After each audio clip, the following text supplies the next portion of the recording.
Well, just such a delight to have you join this podcast. And today we're going to look at a topic that looks at common leadership blind spots and how do you address those and work through those. This is your future podcast. My name is Dr. Randy Dirks, and I've been in the fundraising world for about 25 years and I've learned a lot, but I'm grateful for my guest today. He goes by Mac Curfman, and Mac has helped organizations in the US and internationally thrive in project management, training, and many, many other areas as I've got to know Mac. So welcome, Mac. And why don't you just go ahead and share a little bit about your background with my audience? Sure. Thank you, Randy, for having me. Appreciate that very much. It's a pleasure to be here. Yes, I do have a kind of a varied background. I started my career in city government, was a city planner for a few years up in the great state of Maine while I was going to grad school up there. Went back to Pennsylvania. I'm originally from the Pittsburgh area, but went to the other side of the state, Philly, and that's where I became a city manager on that side of the state. I did that for about 10 years. And then after about 10 years, I said to myself, well, there's got to be life outside of government someplace. So I set off to find it and found myself in consulting, Okay. mostly with cities and counties, of course, in Pennsylvania and all the way up through New England as well. I loved what I did, loved helping all kinds of municipalities. It grew my firm from just me to eventually 20 consultants working for me. Okay. But then 9/11 happened. Of course, working with small local governments, they needed to turn their attention to security issues, and I didn't do security. So I ended up closing my firm down in 2003 and moved from the Philadelphia area all the way down to Columbia, South Carolina, where I currently live, and went to work then for a large national consulting firm. Traveled the country with them for about 4 years, went to, I think, about 36 states with them, was on the road 40 weeks a year plus. And after about 4 years with 2 kids at home, I said, that's probably enough of that. So I came back home, started another venture. And this time, instead of doing more consulting, I kind of turned my attention to training. And I found, Randy, that was my passion. I love training. I love teaching other people. I've been blessed to travel the world, been in 46 states, countries on 5 continents. The only 2 continents I haven't been to yet is South America, curiously enough, and then Antarctica. And I Okay. aim to get to both of those. Okay, way to go. Oh, okay. Well, hey, what a varied background. And the reason why I reached out to you and thank you for being on the podcast is this diverse training experience you have and how you can weave that into the nonprofit world. So, well, as I got to know you on LinkedIn, you describe yourself as a maverick thinker and a non-conventional problem solver. So when you work with nonprofits, whether through your leadership development work, you've been in West Africa, the Middle East, or your consulting practice, what's one conventional fundraising or donor relations assumption you most often challenge, and what unconventional approach do you recommend instead? Yeah, so it's a great question. I guess I most often challenge the notion that I once believed, and that is that fundraising is difficult. Okay. Now, asking for money has always been hard, right? There are kind of deep psychological, social, and emotional factors involved in asking for money. But in fact, I was taught, when I was a kid, when you ask for money, it's really kind of even if it's for a just cause, it's impolite. Very private matter.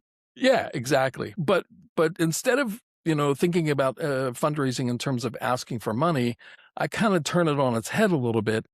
And the challenge I make is I tell stories instead. The Okay. stories are what connect people, right? For The sure. stories about what you do, and being able to relate stories that really resonate and connect with them. So it's really, I really no longer, even when I do fundraising for my small nonprofit that I do training in West Africa, North Africa, and the Middle East, it's really not a matter of asking for money anymore. I tell stories. And I can't tell you how many times people have come up to me and said, Mac, when's your next trip? And as they hand me a check. Oh, I mean, I really don't even have to ask anymore. It's because I've been able to relate to them the stories of what we do and how we do it. I'll give you a great example. My first trip to West Africa in 2016, I believe it was, it went to Senegal and met a guy there. We do training. Typically when I go there, the training that we do is like a week-long training We typically teach a class in the morning, and then we'll go to their business in the afternoon and see how they're implementing the concepts that we're teaching them. So I met this guy. He's in our class, really seemed to be soaking up the information, and went to his business in the afternoon. And he has a pharmacy, he has about 12 employees, and took me on a tour of his pharmacy. He had showed me the things that he was improving in his business, and really was very proud of what he's done and what he's been able to implement. After about an hour, we went back to his office, and he began to relate not only how the training has helped his business, but how it's helped his personal life. In Okay. fact, the further into the discussion we got, he related to me, it's really helped his marriage. Oh, It's wonderful. really helped his relationship with his children. And so when I tell that story, which is a true story, Yes. that's the story that people kind of resonate with. That's the story that people want to hear. They don't want to hear, okay, we need X amount of $1,000 for the trip, and here's what we're going to go do. Yeah. They want to know what's the impact. Yeah, so Right. true. Love it. Well, that's a powerful story. Okay, now we're going to ask a question. It's a 3,000 speech perspective. Well, and I say that because yeah, I guess you've delivered 3,000 presentations to audiences worldwide. I can't imagine what that would be like, but you've done it. Yep. Well, from that vantage point, which is really quite incredible, what's the single most common leadership blind spot? We're going to talk about blind spots now. You see in nonprofit presidents when it comes to building a culture that actually supports sustainable fundraising, not just asking for money like we talked about, but creating an organization donors want to invest in repeatedly. So, what's the blind spot? So the blind spot, and it's not surprising. The blind spot is that we focus a lot of our attention, sometimes all of our attention, on the day-to-day activities, how much money we need to raise, what the programs are, our staffing issues. We spend so much time on those issues, we forget about coming back to the real reason that we're doing what we do, right? We come back, we forget about the stories, we forget Yeah. about the impact that we're having and that we're trying to have, whether it's alleviating poverty and hunger or relating the gospel to somebody. It's being able to tell those stories and how we have impact on people's lives. I've recently been studying some research from the 90s that discusses this, what's called a futures cone. Hmm. And this futures cone is kind of a little bit hard to describe without seeing the cone itself. But if instead we talk about a cone, let's think about 4 concentric circles. If we draw 4 circles, concentric circles on a page. So the first circle is what's inside the circle is possible. What's outside the circle is impossible. Okay. The second circle inside that first circle is the things that are plausible. So the gap then between that first circle and the second circle, it's possible, but it's really not plausible. Gotcha. Okay. The third circle inside that second circle then are the things that represent the probable or the projected future. If we didn't change anything, we keep going on this projected timeline, this is the likely outcome of that. And then the fourth circle inside that the third circle, this is the preferred future, what we would like to have happen, right? Okay. So if we kind of think about this in terms of the question that you just asked me, we can use this model to help our donor see the outcomes. Right. And because to change outcomes, right, to have alternative futures, if you will, right, alternative outcomes, things need to what? Change, right? Sure. So, and that's how donors get connected. And Okay. that's again, the blind spot is where our day-to-day activities. But if we begin to think it in terms of the stories that we're telling and connecting back to the alternative futures, that's the way I think we can get the donors, again, like you said, not just one-time gifts, but sustainable and not just giving, but actively involved in what we're trying to accomplish as a nonprofit. I love that. It brings to mind a couple that I got to know about 15 years ago through our church, and then I introduced them to the nonprofit we're a part of, and business owners doing quite well, had about 100 employees, and so I shared a particular initiative that we had. So it was a project, okay, very tangible, and they gave $10,000, which first time Mm. gift was very generous on their part. But as I have shared, I didn't use the language that you're using in the circles. I like that. As we moved more from, the potential, the plausible to the preferred. I know I'm missing one, but I'm sort of going quick here. Yeah, that's all Uh, right. they began to, and I shared stories. They began to say, yeah, that preferred future, that's what we want to see also. They've gone from a 10,000 donor per year. They are now $40,000 a year Wow. annual donor, and she serves on our board as the Mm, board chair. yep. But it's that whole process that you just spoke to Yeah. that really made that possible. So thank you Yeah. for. So next question is, we call it the multi-venture mindset. So you're simultaneously running a global training firm. You talked about being in Senegal, West Africa, the Middle East, serving as an executive director. Have you got your own nonprofit doing international development work? Probably you got your fingers in a few other pies. How has managing these diverse ventures shaped your thinking about how nonprofit leaders should approach resource development and organizational sustainability different than the traditional models suggest? So how tradition has said, what would be another way of doing it based upon what you're experiencing? So I'm constantly amazed, Randy, at how interconnected and small this world really is, right? I mean, I could relate to you story after story where I've met people all over the world that we have something in common. Well, for sure. In fact, a couple of years ago, I was teaching in West Africa a group of brand new pastors. Okay. And these people were from various tiny villages all over West Africa. And, they were goat herders and brick masons and Sure. farmers. And seemingly, if you looked at me and you looked at them, you would say there's no way that Mac has anything in common with these people at all. For sure. But I got to know these 16 men over the course of a week, being with them all week long. And by the end of the week, I had made connections with each of them and found out that indeed we had some kind of connection. We had something in common with each one of them. And so that really kind of taught me, whether it's a diverse experience that I have with my training company, with being in government, with a coffee company that I'm involved in, all those diverse things, even though again the experience is diverse, it's taught me to kind of view the world in a more connected way, Okay. to be able to look for the connections instead of looking for the differences, which is a lot of times what we tend to do, right? Sure. Let's start looking for the commonality. Let's being able to, to being able to connect the dots together, being able to connect people together then as well. For sure. Todd, again, focusing on that commonality is really that most important thing. And again, finding that commonality, when we focus on that and we talk about that, we get to a point where it's a win-win, right? We're Yes. no longer kind of thinking in terms of what I can do, but now it's what we can do. Mm. So it's all interconnected. Yeah. Important to see how the dots do connect, isn't it? I think that's Yeah.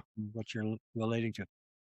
Yes. Well, here's sort of the last major question. We'll have a couple few fast ones at the end, but I entitled this one From City Manager, which you were years ago, to Chief Learning Evangelist. We call this. So here we go. You spent a decade in government as a city manager, working with constrained public budgets before transitioning to the private sector and the nonprofit leadership development, which you're in now.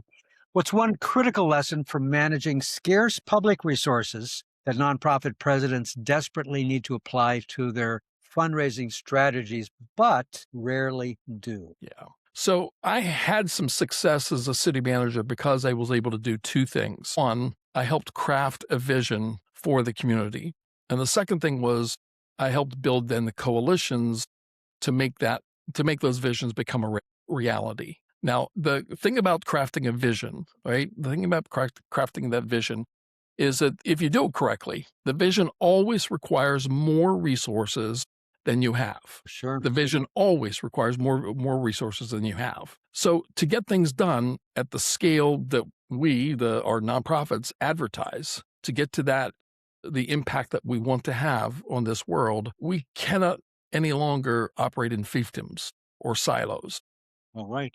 The donors particularly want to see hardcore impact. They want to see hardcore changes.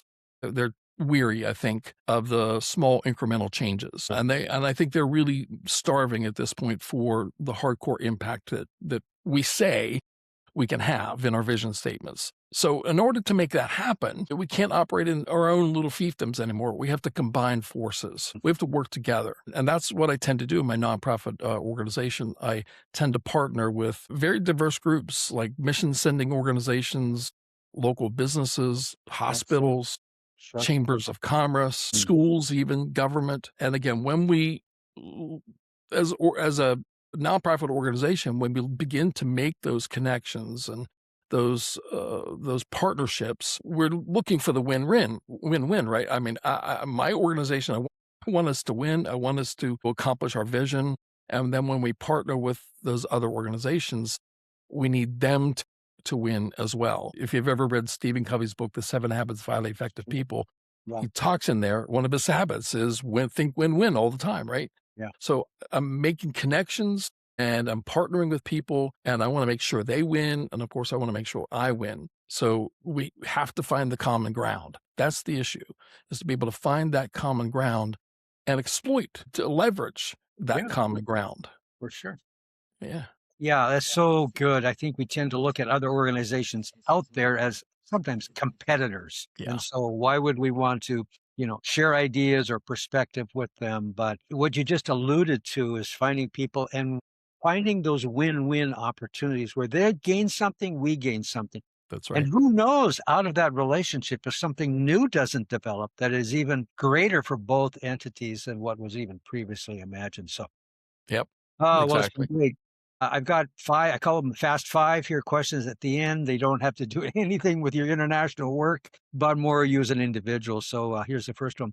What's the best piece of professional advice you have ever received? That one's easy. Read. Okay. Read, read, read, read, read. And I took that advice. I now read about 100 books a year. You can see Well, the library behind me. I have oh, about for sure. 5,000 volumes. So the best advice is constantly read. Love it. Second question. What's one daily habit you cannot live without? And you can't say reading. No, I get up early. I get up Okay. early, Yeah. about between 4 and 5 AM. That's my kinda quiet time with me, and the Lord, Yeah. and just it's like if and the coffee, of course. Sure. And without that, I just don't think I could exist. Okay. Yeah, all right. I love early mornings too. If you could go back to that 20-year-old self, go back those years, what's one piece of advice, one thing that you would say to your younger self? So don't go it on your own. You have to be able to connect to other people at a personal level. As a young man, I tended to go off on my own many times and, of course, got burned many times. And Yes, so draw as many personal connections as you possibly can. that's rich. So we're going to go a little deeper here, but what's one failure from your past, but it Mhm. actually set you up for later success? Yeah. So it was a big failure. I was, as I said, I was doing consulting work for this national consulting firm. They saw the 2007, 2008 financial crisis on the horizon. I'd been making good money, but I was also spending big as well. And we just made some huge financial mistakes. Ended up going bankrupt, lost my house, lost both my cars, and the Lord provided for a house for us. But I learned some extremely valuable lessons Mm. in terms of my finances, in terms of what where I should be concentrating, putting my efforts in, Sure. and it was a hard lesson to learn, but as you said, it set me up for the lessons that I learned set me up for the rest of my life. Yeah. I found it when I'm listening to a person speak that I'm attracted more to the dark side, the Mhm. difficult things that they went through, but they didn't stay there. They found a way to move beyond that Yeah. rather than talking about all the great things they've accomplished in life. I think as people, we tend to relate to the weakness of somebody, but an individual who had courage to work through those areas. Mhm. So, well, Yep. thank you for sharing that. Yeah. Last question. What's your favorite place on earth to disconnect and recharge? Yes. I'm a hunter, so Okay. I Yeah. go out into the deep woods. My wife calls it taking my gun for a walk. Oh, I just go out to the deep woods and, camp out there. I usually go for about a week okay. Yeah. and literally camp, in a tent. And, Thanks, sir. this last fall when I did it, it was very cold and rainy, but I still had a great time. It kind of clears the cobwebs. It was Isn't it was it a great time. Yeah. good? All right. And that's out in Maine. You're doing that, or You're in Michigan. I was in South Carolina. Yeah. Oh, of course, South Carolina. Yeah, beautiful. All right. Well, Mac, what a delight to have you for my audience, for me to just enter into your world a little bit. Yeah. People want to connect with you in any way. How would they do that? So they can go to my website. It's A Curfman. That's MACURFMAN.com. Or they can send me an email. That's mac@macurfman.com. Right. Well, great.